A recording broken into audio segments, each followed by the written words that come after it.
नाज़रीन इकराम अस्सलाम वालेकुम वरहमतुल्लाहि वबरकातुहू।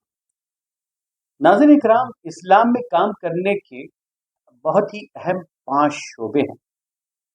एक है दर्स व तदरीस, दूसरा तसनीफ़ व तालीफ़, तीसरा तज़किया नफ्स, चौथा खिदमत खल्क़ और पाँचवां दावत व तबलीग। नाज़रीन इकराम, अगर कोई शख्स दर्स व तदरीस के शोबे में है, अगर इसमें पूरी तौर पर अपनी ज़िम्मेदारी निभा रहा है, अच्छे अंदाज में काम कर रहा है, जिससे मुसलमानों का भला हो रहा है, इस शोबे में इसका काम करना इसका बेहतरीन अमल है। एक और शोबा तसनीफ़ व तालीफ़ की अगर बात करें हम, तसनीफ़ व तालीफ़ ये शोबा भी शोबा हक है।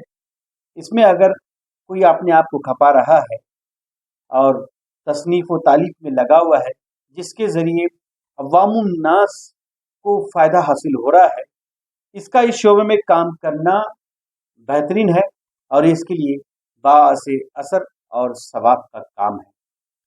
तीसरा शोबा तज़किया नफ्स का शोबा है, जिसके ज़रिए बहुत सारे काम इस तरह से किए जा सकते हैं जिसमें ज़िक्र अस्कार के ज़रिए या लोगों में अल्लाह से क़ुर्बत हासिल करवाने का काम हो, या मकतब या मकातिब के ज़रिए या खानखाहों के ज़रिए लोगों में अल्लाह से जोड़ने का काम किया जा रहा है। ये शोबा भी शोबा हक है और इस शोबे के ज़रिए काम कर के अल्लाह को राज़ी किया जा सकता है। चौथा शोबा खिदमत खल्क़ का शोबा है और मैं समझता हूँ ये बेहतरीन शोबा है, क्योंकि इस्लाम को जो दुनिया में प्यार मिला है, लोगों की इस्लाम में जो रग़बत हुई है, वो इसी शोबे की वजह से। इतनी सारी जो दुनिया में इस्लाम फैल चुका है या पनपा है, ये किसी के बयान को सुनकर नहीं, किसी के हज उम्रा को देखकर नहीं, किसी के ज़कात को देखकर नहीं, बल्कि इस्लाम में जो खिदमत खल्क़ का निज़ाम है, इसको देखकर हुआ है। इस्लाम में जो गरीबों की खिदमत का निज़ाम है, इसको देखकर हुआ है। तो इसलिए दोस्तों, ये शोबा इस्लाम के नज़दीक बहुत ही अहम है। चाहे हम इस शोबे के तहत अगर सियासत में भी बेहतरीन सियासी नमूना पेश करने के लिए भी काम कर रहे हैं, या एनजीओज़ बनाकर भी हम लोगों की खिदमत के काम कर रहे हैं, एजुकेशनल इंस्टीट्यूशंस बनाकर भी हम लोगों की खिदमत के काम कर रहे हैं, तो ये सारे काम इस शोबे के ज़मरे में आते हैं। आखिरी शोबा ये शोबा है दावत व तबलीग का शोबा। बात अगर दावत व तबलीग की आती है, तो इसमें 3 पार्ट होते हैं।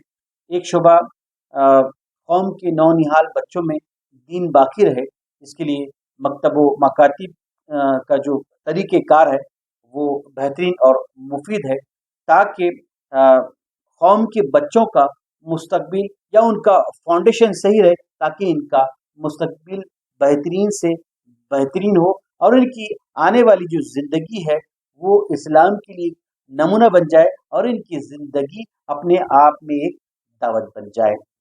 दूसरा पार्ट दावत तबलीग में ये है कि कैसे नौजवानों में दीन बाकी रहे, इसके लिए एक मेहनत है, ताकि नौजवानों में दीन बाकी रहे और दीन की समझ और फ़हम इनमें मुकम्मल तौर पर आ जाए। इसके लिए एक कारआमद और मुफीद तरीक़ेकार है, वो दावत तबलीग का काम है, जिसके ज़रिए नौजवानों में दीन बाकी रखने का मेहनत की जा रही है, और ये बहुत ही मुफीद और कारआमद तरीक़ेकार है। तीसरा जो दावत का पार्ट है, दावत का जो काम है, वो गैर मुसलमान भाइयों में दीन के पैगाम को पहुँचाना है, एक अल्लाह की दावत देना है। ये तीनों पार्ट ये दावत तबलीग के ज़मरे में आते हैं। ये 5 मैंने जो शोबे बताए हैं, हर शोबा शोबे हक है।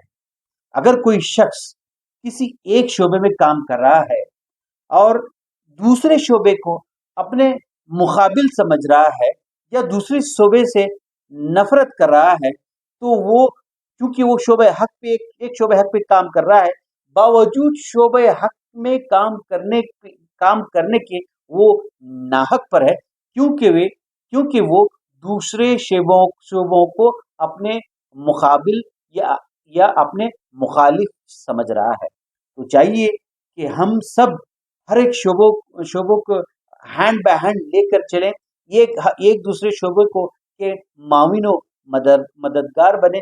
یقیناً اگر کوئی شخص ایک شعبے میں کام کر رہا ہے تو وہ دوسرے شعبے کے معاون و مددگار بن جاتا ہے۔ اگر کوئی دعوت کے ذریعے کسی کو رائے راست پر لاتا ہے تو وہ جو ہے تزکیہ نفس کے ذریعے وہ اللہ سے جڑ جاتا ہے۔ اس کے علاوہ اپنے اولاد کو مدرسے میں ڈالتا ہے، وہاں پر درس و تدریس کا کام ہوتا ہے، وہاں پر تصنیف و تالیف کی ان کو مدد ملتی ہے۔ اگر وہ بڑھ کر اسلام کا فہم حاصل کر کے خدمت خلق میں لگتا ہے، پھر اس کے بعد وہ خود دعوت و تبلیغ کرتا ہے، تو اس طرح سے ہر شعبہ ایک دوسرے کا معاون و مددگار ہے۔ تو ہمیں چاہیے کہ ہر شعبے کو ہینڈ بائی ہینڈ لیتے ہوئے، ہر شعبے کو معاون و مددگار کرتے ہوئے ہم آگے بڑھیں، تاکہ اتحاد کے ساتھ میں اسلام کی صحیح دعوت عوام تک پہنچے، اور اسلام کو ایک صحیح نمونہ بنا کر عوام الناس کے سامنے رکھیں۔ آپ نے مجھے سنا، بہت بہت شکریہ۔ السلام علیکم ورحمۃ اللہ وبرکاتہ۔